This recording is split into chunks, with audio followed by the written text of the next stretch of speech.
अस्सलाम वालेकुम दोस्तों, आज की वीडियो में मक्का मदीना पाक का जुलाई अगस्त का मौसम की सूरत हाल मैं आपको बताऊंगा और लाइव मैंने अभी चेक किया वो भी आपको बताऊंगा।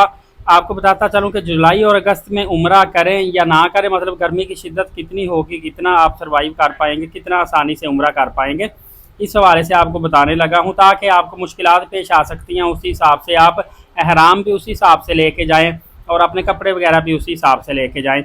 सबसे पहले मक्का मुकरमा का मौसम जो है जुलाई और अगस्त के साल जो होते हैं गर्म तरीन महीने मक्का मुकरमा के होते हैं।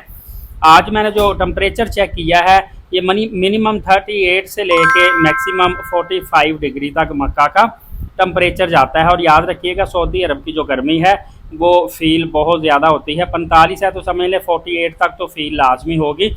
एक चुभने वाली शदीद सख्त गर्मी होती है। और आप बिल्डिंगों के साए के अंदर तो चलेंगे तो थोड़ी सी छाँव में आपको थोड़ा सा कंफर्टेबल फील करेंगे या अम्ब्रेला वगैरह अगर आपके पास होगी। लेकिन आप डायरेक्टली खुले मैदान में डायरेक्ट सूरज की धूप में अगर आप जाते हैं तो बहुत बुरी सिचुएशन हो जाती है। और आप देखेंगे कि इस वक्त उम्रा ज़ायरीन जो है इनकी बड़ी तादाद, उनकी कोशिश होती है कि फजर के बाद या इशा के बाद उम्रा की अदायगी कर ली जाए।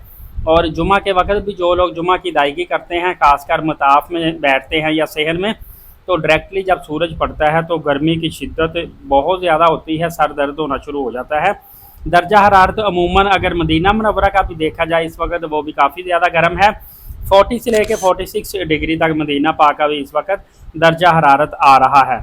लेकिन मदीना पाक में फजर और शाम के जो औकात हैं इसमें कदरे थोड़ा सा ठंडक फील होना शुरू हो जाती है, जबकि मक्का पाक में इस वक्त भी काफ़ी ज़्यादा गर्मी फील होती है। बाकी आपकी हिम्मत है, आप अगर सर्वाइव कर सकते हैं तो आप इस शदीद तरीन गर्मी में भी उम्रा की अदायगी करते हैं।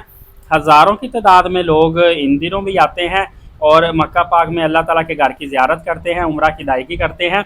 बाकी थोड़ा सा एहतियात अगर किया करें कि पानी आप ज़्यादा इस्तेमाल अगर करते हैं, धूप से बचने के लिए छतरी या टोपी या कोई रुमाल वगैरह का इस्तेमाल कर लिया करें। जब भी हरम शरीफ में जाएँ हल्के रंग के कपड़े पहने, सूती कपड़े पहने, कोशिश करें पलिस्टर वगैरह मिक्स ना हो ताकि गर्म ना हो।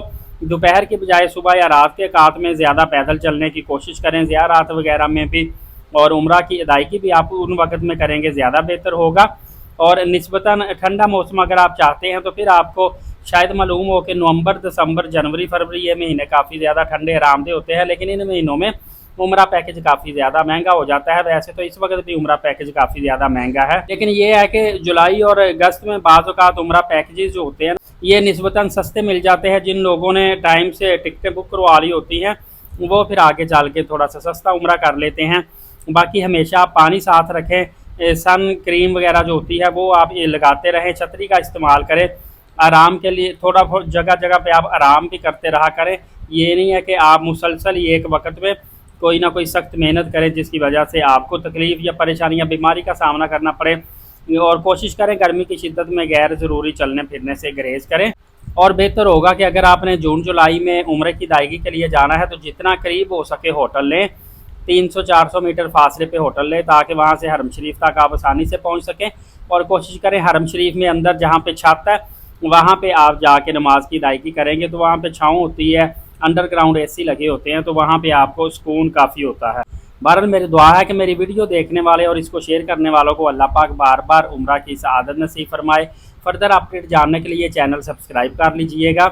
नमाज कायम करें, नबी पाक सल्लल्लाहु अलैहि वसल्लम पे रोज़ाना कसरत से दुरूद पाक भेजा करें और कुरान पाक की तिलावत किया करें। इजाज़त दीजिएगा, अल्लाह हाफिज़।